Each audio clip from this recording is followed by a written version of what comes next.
분석학자이죠. 마크 스타인이라는 분이 아주 흥미로운 실험을 했어요. 사람들을 두 그룹으로 나눈 뒤에 그들에게 다양한 종류의 사탕을 나누어 주었습니다. 사탕을 나누어 주고 한 그룹에게는 이 사탕을 먹는데 이 사탕을 먹으면서 사탕이 몇 개인가를 세라는 그러한 요구를 했습니다. 사탕 먹은 개수가 몇 개인지를 세라. 그 다른 그룹에게는 체리 맛, 오렌지 맛, 포도 맛 다양한 종류니까 먹는 사탕마다 그 사탕이 어떤 맛인지를 평가해라. 이렇게 지시를 했습니다. 그리고 나서 이제 그 다음에 사탕을 먹으면서 그들이 가졌던 어떤 그들의 반응에 대한 평가를 했습니다. 그런데 결과적으로 보면 맛을 구분하면서 먹었던 그 사람들이 훨씬 더 사탕을 먹으면서 행복해 했다라는 거예요. 그러니까 맛의 차이에 집중한 사람들이 그냥 사탕을 먹는 개수를 세면서 먹는 사람보다 훨씬 더 좋은 느낌이었다. 여러분, 그렇지 않을까요? 하나하나를 새롭게 날마다 그 사탕을 새롭게 맛보는 사람들과 그냥 맛과는 상관없이 몇 개인가를 계속해서 세면서 먹는 사람들은 아마 사탕을 먹는 그 기분이, 느낌이 다를 겁니다. 그냥 사탕이 몇 개인가를 세면서 먹다 보면 그러면 그것은 같은 사탕을 계속 먹는 것밖에는 안 되어서 금방 지루함을 느꼈던 거죠. 같은 인생을 사는데 어떤 사람들은 오늘이 어제 같고 내일도 오늘 같을 것 같은, 그저 크게 다를 것이 없는 삶을 사는 사람이 있는가 하면 어떤 사람들은 오늘을 새롭게 살아가는 사람들이 있죠. 무엇이 이들을 다르게 할까요? 우리가 반복되는 어떤 지루한 일상이 아니라 우리의 삶 속에서 날마다 새로움을 느끼며 살아가려면 과연 우리에게 무엇이 필요할까? 오늘 우리는 본문을 통해서 이 질문에 대한 답을 함께 찾을 수 있기를 바랍니다. 오늘부터 시작해서 우리가 전도서를 읽게 되는데요. 전도서 1장 1절 이렇게 시작됩니다. 다윗의 아들 예루살렘 왕 전도자의 말씀이라. 이 전도서는 다윗의 아들 예루살렘의 왕 전도자의 말씀 이렇게 나와요. 그러니까 아마도 솔로몬이 이 전도서를 지은 것으로 우리가 보여지죠. 거기에 보면 말씀이라는 말이 드바림이라는 말인데 이 말은 개별적인 어떤 격언이 아니고 논증을 거쳐서 여러 가지 문장으로 특정된 주제를 가지고 일관되게 이끌어가는 논증하는 말씀, 그러니까 즉 논문입니다. 논문. 그러니까 우리가 전도서를 읽을 때 조금 어려운 이유가 왜 그런가 하면요, 이게 논문 형식으로 쓰여졌기 때문에 그래요. 이어지는 2절 보세요. 전도자가 이르되 헛되고 헛되며 헛되고 헛되니 모든 것이 헛되도다.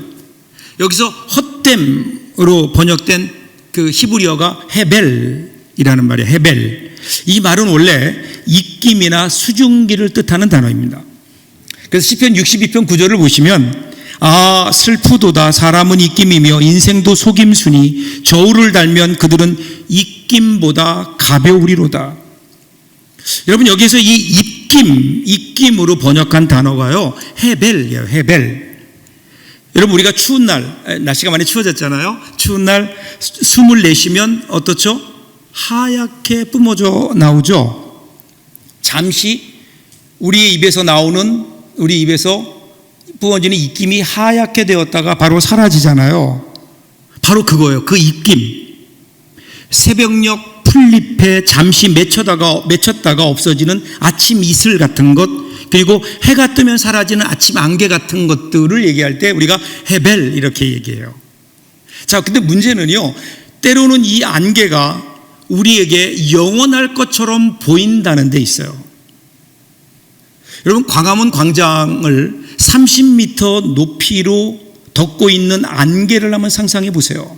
여러분이 그 가운데 있다고 한번 생각해 보세요. 뭔가 대단해 보이지 않나요? 뭔가 있어 보이잖아요. 그런데 여러분, 이 안개의 실상을 보면 물 한 잔이에요.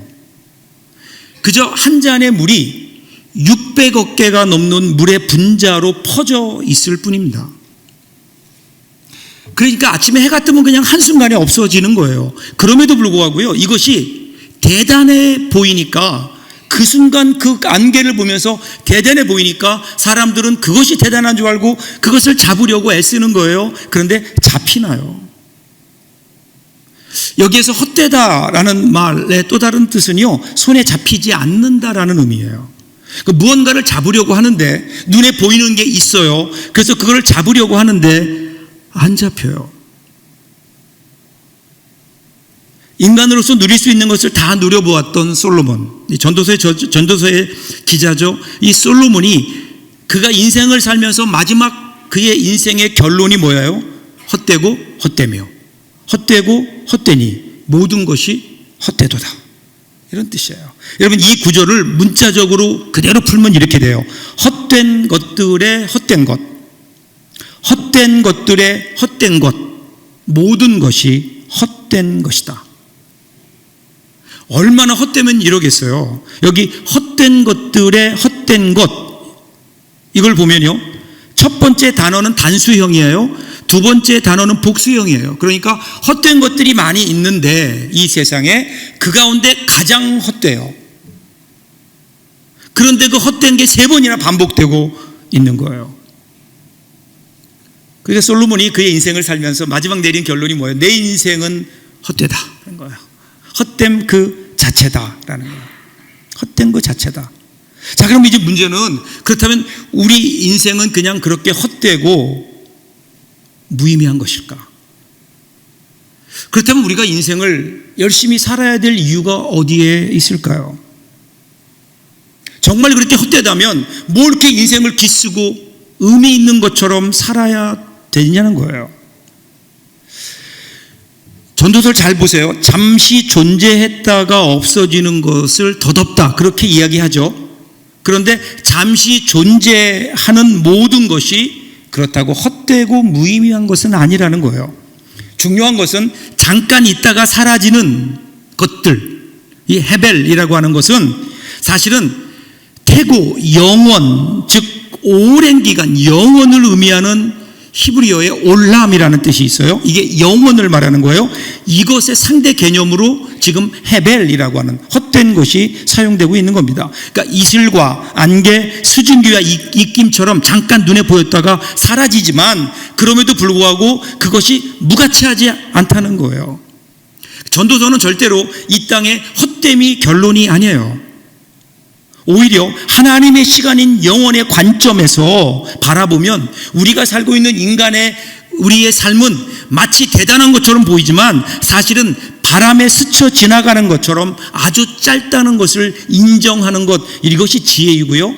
그것을 인정하며 살아갈 때에 비로소 우리는 우리의 인생을 가치 있게, 그리고 인생을 새롭게 살 수 있다는 거예요.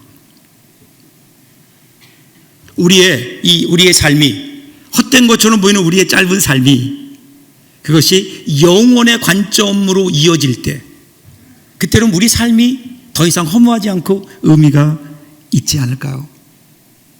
이어지는 3절 보세요. 이렇게 질문합니다. 해 아래에서 수고하는 모든 수고가 우리에게 무엇이 유익한가?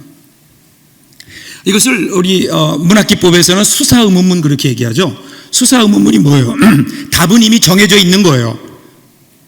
자, 해 아래 수고하는 모든 수고가 사람에게 무엇이 유익한가? 그럼 답은 뭐예요? 유익하다는 거예요? 유익하지 않다는 거예요? 유익하지 않다는 거예요. 그것을 강조하기 위해서 질문하는 겁니다.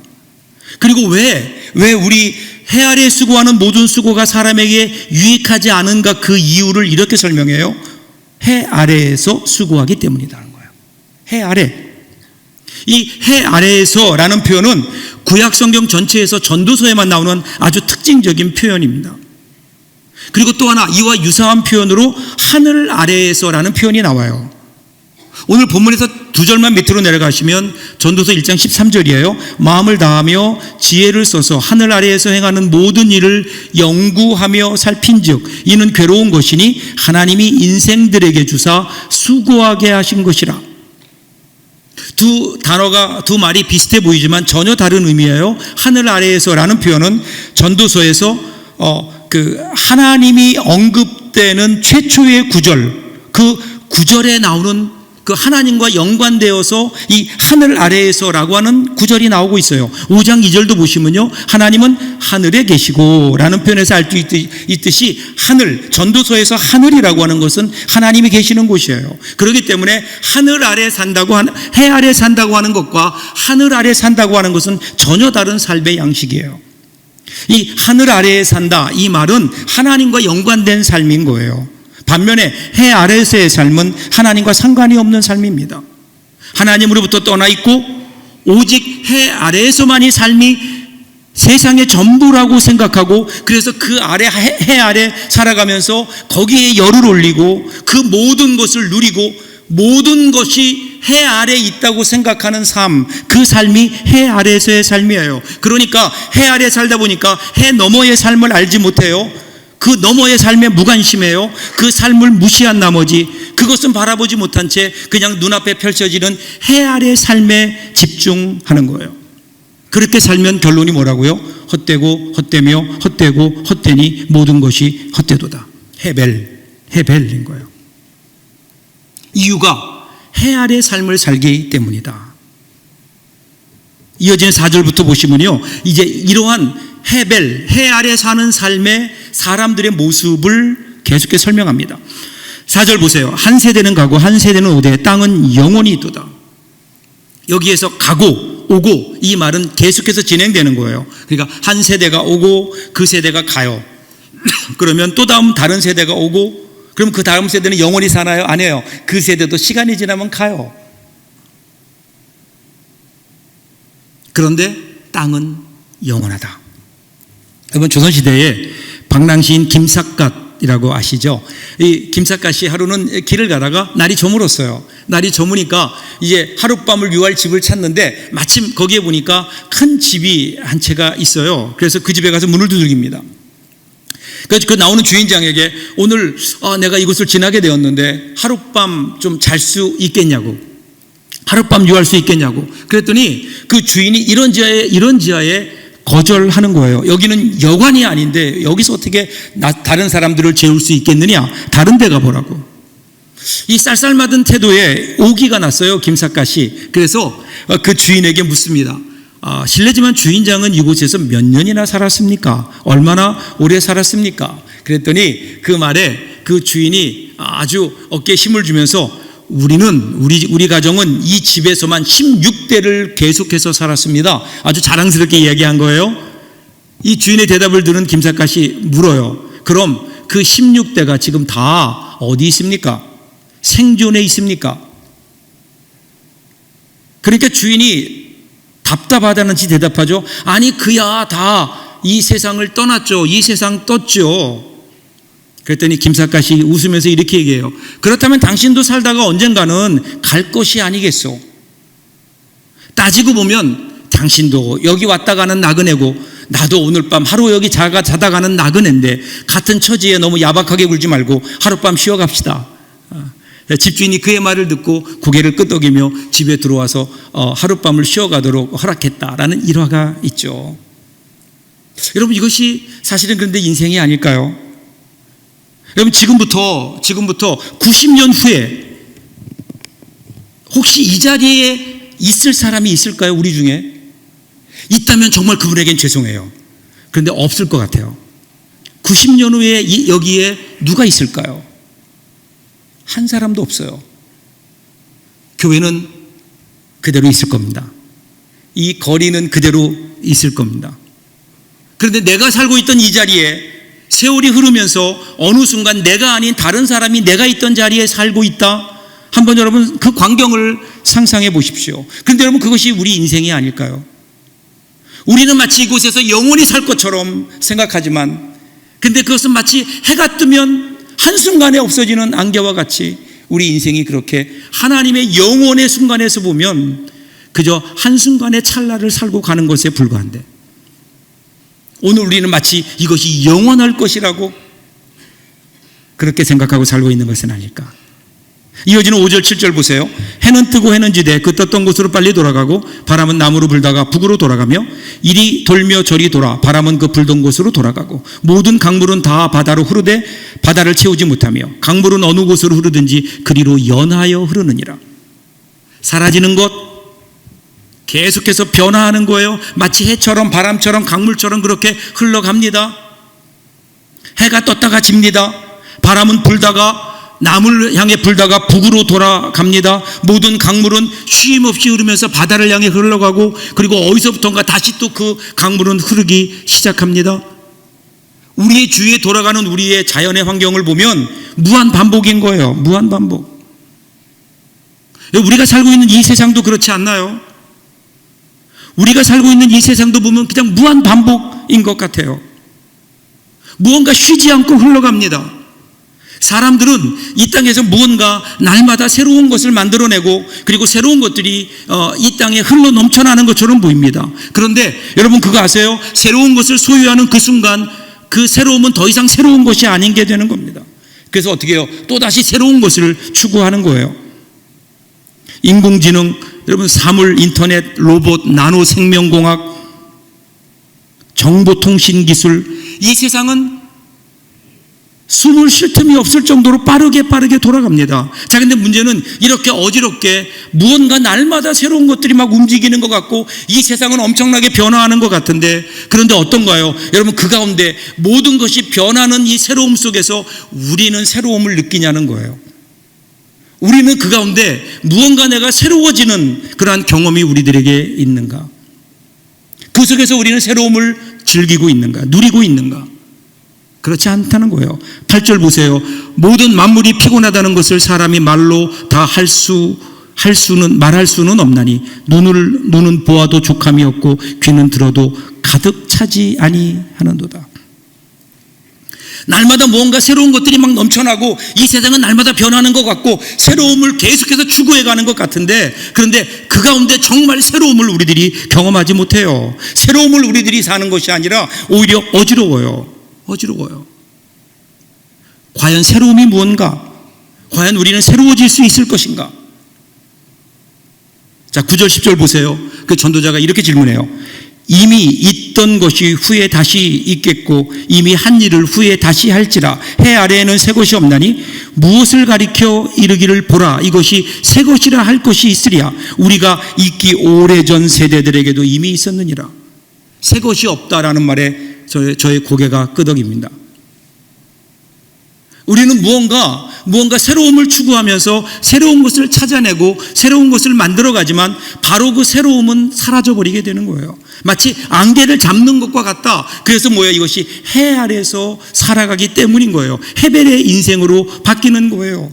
해 아래에 살고 있기 때문에 해 아래 사는 인생, 하나님을 인정하지 않고 하나님과 연결되지 않아요. 그리고 그 안에서 무언가 계속해서 변화를 추구하지만 하나님 없는 새로움을 추구하다 보니까 이 세상은 더 어지러워집니다. 넘쳐나는 새로운 것들로 인해서 이 세상은 더 혼란스러워지고 더 복잡해집니다.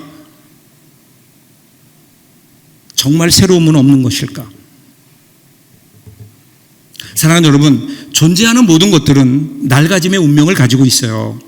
낡아져요. 낡아지기 때문에 본능적으로 운명적으로 새로움을 갈구합니다. 새로워지기를 원합니다. 그러나 존재하는 모든 것들에게는 스스로 새롭게 될 수 있는 능력이 없어요. 이것이 존재의 한계인 거예요. 그래서 새로움을 갈망하고 새로움을 추구하지만 결국 낡은 것의 궤적을 벗어나지 못합니다.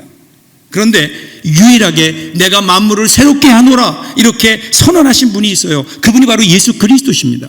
고린도후서 5장 17절 보세요. 그런즉 누구든지 그리스도 안에 있으면 새로운 피조물이라 이전 것은 지나갔으니 보라 새 것이 되었도다. 예수 그리스도를 만날 때, 예수 그리스도 안에 있을 때 우리는 새로움을 경험한다는 거예요. 여러분, 이 세상이 다 바뀜으로 우리의 인생이 새로워지는 것이 아니라 예수 그리스도 안에서 내가 예수 그리스도를 만남으로 그 만남을 통해서 본질적으로 우리가 새로워지고 그리고 계속해서 새롭게 하시는 하나님의 그 은혜가 있을 때에 그 은혜로 말미암아 우리는 날마다 새로운 삶, 이 헤벨, 헛된 삶이 아니라 날마다 새로운 의미 있는 삶을 살 수 있다는 거예요. 왜냐하면 바로 그분 예수 그리스도가 우리를 만드신 창조주시고 우리를 창조하신 그분만이 우리를 새롭게 하실 수 있기 때문에 그래요. 여기서 말하는 새로움이란 질적인 새로움입니다. 예수 그리스도 안에 있을 때 우리가 예수 그리스도의 만남을 통해서 우리는 사망의 사람이 생명의 사람으로, 마귀의 사람이 성령의 사람으로, 땅의 사람이 하늘의 사람으로, 육의 사람이 영의 사람으로, 그리고 해 아래 살았던 우리의 삶이 이제는 하늘 아래에서 사는 삶으로 바뀌기 때문에 내가 바뀌는 거예요. 내 안에 내가 새로워지는 거예요. 내가 새로워지니까요, 모든 것이 새로워지는 겁니다. 해 아래 사는 게 아니에요. 하나님 아래 사는 거예요. 그때 여러분 우리의 삶이 달라져요. 어제 보았던 들판의 꽃과 하늘을 나는 새들이 오늘도 여전히 똑같이 날아가는 것 같지만 하나님의 은혜를 경험하면, 예수 그리스도 안에서 새로워지는 그 은혜를 경험하면, 그러면 그 날아가는 새와 보이는 꽃이 어제 그 꽃이 아니에요. 그것은 날마다 새롭게 보이는 겁니다. 그 안에 깃들인 하나님의 은혜를 보며 그 날아가는 새와 피어있는 꽃을 보면서 하나님께 감사하고 하나님을 찬양하는 사람으로 바뀌게 되는 거예요. 하나님의 사람은 그러기에 매일 반복되는 일상 속에서 새로움을 발견하고 경탄할 줄 아는 사람, 그 사람이 하나님의 사람이 아닐까요? 주위에 펼쳐지는 삶의 환경을 보며 전에는 왜 이렇게 우리 삶에는 변화가 없냐고 한숨 쉬었는데 이제는 똑같은 것을 바라보면서 하나님 앞에 감사하는, 찬양하는, 어제 본 그 사람을 오늘 또 봤는데 또 새로운 거예요. 어제 불렀던 그 찬양, 똑같은 찬양이지만 오늘 부를 때는 새롭게 주시는 하나님의 은혜가 있기에 우리는 그 찬양이 새로운 거예요. 새로운 찬양이 되는 거예요. 지난주에 드렸던 예배를 또 드리는 게 아니에요. 이제 우리에게 새롭게 은혜를 주시는 하나님의 그 은혜 위에서 바라볼 때 오늘 우리가 드리는 예배는 전혀 다른 새로운 예배 아닐까요? 지난주에 드렸던 그 설교가 아니라니까요. 오늘은 여러분을 향해 주시는 하나님의 새로운 설교, 새롭게 들려질 때 여러분 우리는 날마다 새로워지는 경험, 어제의 삶이 오늘로 이어지는 것 아니라 오늘은 오늘 우리에게 주시는 하나님의 삶이 있는 거예요. 사랑하는 여러분, 따지고 보면 인생은 반복이에요. 인생이란 어쩌면 자전거 페달을 밟는 일과 같다고 생각합니다. 자전거 타는 것 같아요. 자전거를 탔는데 페달을 밟지 않으면 어떻게 되죠? 넘어지죠. 밟아야 됩니다. 근데 가만히 생각해 보세요. 자전거 페달을 밟는 일에만 집중하면 계속 반복하는 것 같아요. 똑같은 일을 반복하는 것 같아요. 근데 여러분 그거 아세요? 자전거는요, 이 페달을 밟을 때 곡선 운동을 직선 운동으로 바꿔줍니다. 그 자전거는 나가는 거예요. 나가면서 우리의 환경이 바뀌어요. 어제 보았던 그 환경이 아니에요. 새로운 환경이 오는 거예요.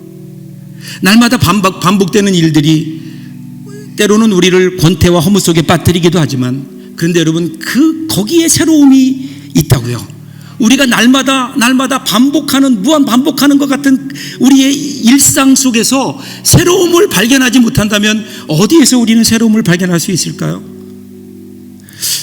그래서 전통사회에서 여성들의 일은 굉장히 반복적이죠. 가정의 일이 있잖아요. 가사일이라고 하는 것.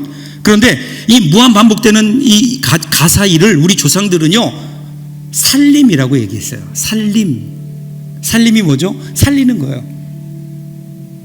오늘 하는 이 일이, 밥을 하고 반찬을 만들고 설거지를 하고 빨래를 하는 이 일들이 그냥 무의미한 일이 아닌 거예요. 이걸 통해 살려요. 누굴 살릴까요? 가족을 살리는 거예요. 그래서 살림살이라고 했다고요. 살림살이. 이것이 여러분 새롭게 삶을 살아가는 지혜가 아닐까요? 그래서 그 비결은 해 아래 사는 인생이 아니라 하늘 아래 살아가는 데 있습니다. 상황과 환경이 아니에요. 늘 반복되는 일상이 아니에요. 그 가운데 여전히 매일 새롭게 은혜를 베푸시는 하나님을 바라보는 것. 오늘도 우리에게 새로운 하루를 허락하시고 주관하시는 하나님, 그 하나님을 바라보는 것. 오늘도 인자와 긍휼로 풍성하게 우리의 삶에 날마다 새로운 은혜를 베푸시는 하나님, 그 하나님을 바라보고 그 하나님과 연결될 때, 여러분 오늘 우리는 어제와 똑같은 삶의 환경일지 모르지만 오늘을 살아가는 우리는 절대로 어제와 같은 삶이 아니에요. 같은 삶이 반복되는 게 아닙니다. 전혀 새로운 삶입니다. 여기에서 우리는 새로움을 느끼고 삶의 의미를 경험하지 않을까요? 해 아래 사는 삶이 아니라 하늘 아래 살아가는 삶. 사랑하는 여러분, 제가 좋아하는 찬양이 있어요. 그게 이렇게 시작돼요. 주의 인자는 끝이 없고 주의 자비는 무궁하며. 주의, 어떻게 하는 거죠, 이 찬양을? 주의 인자는 끝이 없고 주의 자비는 무궁하며 아침마다 새롭고 늘 새로우니 주의 성실이 아멘. 금이 성실하신 주님, 성실하신 주님. 여러분, 이 찬양의 가사가요, 우리는 보통 시편의 가사라고 생각해요. 시편에서 왔다고 생각해요. 시편 아니에요. 예레미야 애가에 나와요. 예레미야가 애가를 불렀던 그때가 어느 때인가요? 나라가 망했어요. 성전이 불탔어요. 많은 이들이 죽었어요. 포로로 끌려갔어요. 앞으로 삶이 어떻게 될지 한 치 앞도 내다볼 수 없는 암담한 상황, 칠흑같이 어둡기만 한 상황. 그런데 그때 선지자 예레미야가 어떻게 고백해요? 주의 인자와 긍휼이 풍성하시고 오늘도 인자와 긍휼로 새날을 주시니 내가 살아가는 오늘, 내가 대하는 세상이 날마다 아침마다 새롭습니다. 아침마다 새롭습니다. 여러분, 이것이 오늘 이 시대를 살아가는 우리들의 고백이 되어야 되지 않을까요? 만일에 우리가 예수 그리스도를 믿는다면, 우리가 그분 안에 있음을 믿는다면, 오늘도 살아계셔서 우리의 삶을 새롭게 하시는 하나님의 그 은혜를 우리들이 믿는다면, 날마다 아침마다 새로우니 주의 성실이 큼이라. 여러분, 이 고백으로 이번 한 주간 시작할 수 있었으면 좋겠습니다.